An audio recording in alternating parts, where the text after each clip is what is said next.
నవ్యాంధ్రలో అతిపెద్ద నగరమైన విశాఖను మెట్రోపాలిటన్ సిటీగా మార్చేందుకు ప్రభుత్వం సన్నాహాలు చేస్తోంది. దీనికి సంబంధించిన నివేదికను ఇప్పటికే సిద్ధం చేసిన విశాఖ పట్టణాభివృద్ధి సంస్థ ఉడా ఆ మేరకు బోర్డులోనూ తీర్మానం చేసింది. త్వరలో జరిగే మంత్రివర్గ సమావేశంలో దీనికి ఆమోదముద్ర పడితే ప్రస్తుతం ఉన్న ఉడా విశాఖ మెట్రోపాలిటన్ అథారిటీగా అవతరించింది.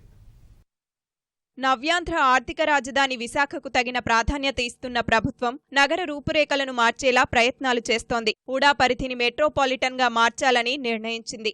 ఆకర్షణీయ నగరంగా అంతర్జాతీయ ఖ్యాతిని అందుకోనున్న విశాఖలో పరిపాలనా పరంగా సత్వర నిర్ణయాలు తీసుకునేందుకు ముఖ్యమంత్రి అధ్యక్షతన మెట్రోపాలిటన్ అథారిటీ ఏర్పాటు కానుంది. హుద్హుద్ తుఫాను సంభవించిన సమయంలో ముఖ్యమంత్రి ఈ నిర్ణయం తీసుకున్నారు. మెట్రోపాలిటన్ అథారిటీ ఏర్పాటుకు పరిపాలనా పరమైన పనులన్నీ ఇప్పటికే పూర్తయ్యాయి. దీని ప్రకారం ప్రస్తుతం 5,573 చదరపు కిలోమీటర్ల విస్తీర్ణంలో ఉన్న ఉడా పరిధిని 7,086 చదరపు కిలోమీటర్లకు విస్తరించనున్నారు. ఇప్పటి వరకు 40 మండలాలకు పరిమితమైన ఉడా పరిధి 50 మండలాలకు పెరగనుంది. 1,170 గ్రామాల నుంచి 1,453 గ్రామాలకు చేరనుంది. ఉడా పరిధిలో ప్రస్తుతం 53 లక్షల జనాభా ఉంది. సాగర నగరాన్ని మెట్రోపాలిటన్ గా మార్చాలని ప్రభుత్వానికి ఇప్పటికే ఉడా నివేదిక పంపింది. ఇటీవల జరిగిన పాలకవర్గ సమావేశంలోనూ దీనిపై తీర్మానం చేశారు.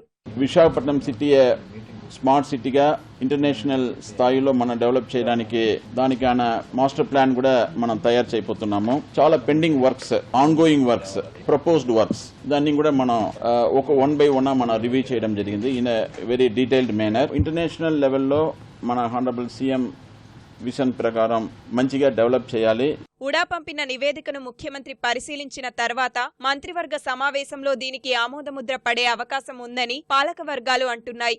విశాఖను ఆకర్షణీయ నగరంగా అభివృద్ధి చేయడంలో వీఎండీఏ కీలక పాత్ర పోషించనుంది. ముఖ్యమంత్రి దీనికి అధ్యక్షుడిగా వ్యవహరించనుండడం వల్ల నగరాభివృద్ధికి సంబంధించిన విషయాలపై త్వరితగతిన నిర్ణయాలు తీసుకునే అవకాశం ఉంది.